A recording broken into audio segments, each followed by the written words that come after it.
Now I'd like to turn to Paul Thompson for our quick tip of the evening. Paul?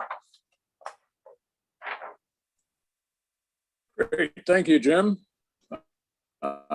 Tonight's quick tip will be somewhat of a tip and somewhat controversial, perhaps. I thought I'd put this up because it's a bit of a learning experience for me too. Although I've been through this before. Now, if I can just share screen. Okay, what you're seeing here is a brass locomotive screw from a locomotive that I bought used and was going to do some repairs and modifications on.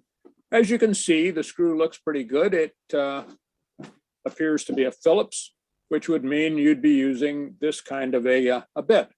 And there were 4 screws to remove on this particular project, and 3 went great. But the 4th one looked like this. Totally stripped. Whoever painted the model had totally stripped the screw, putting it back in. So how do I get it out?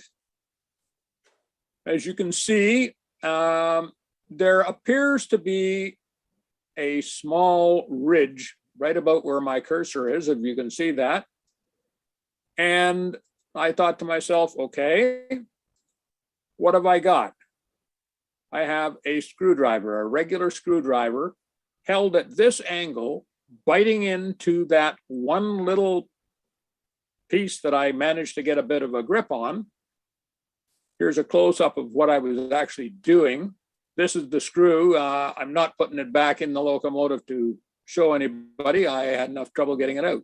But as you can see, it just gives me a little bit of a purchase, and then I swung the screwdriver around as you would a wrench. I didn't turn it like a screwdriver. I swung it 360 degrees.